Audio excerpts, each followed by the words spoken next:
If you are wondering if Samsung Galaxy A56 5G has Face ID, then the answer is technically yes, although it is not really Face ID.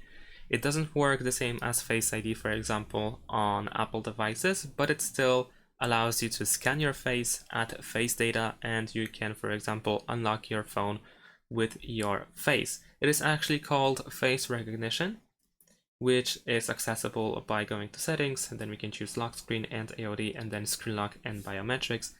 And after providing the screen lock password, over here we have face recognition, and we set it up pretty much the same way as we use with Face ID. You don't really have to rotate your face into every direction, pretty much. It is much simpler actually to set it up, and that is pretty much it. So we do have face recognition, which is an alternative to Face ID.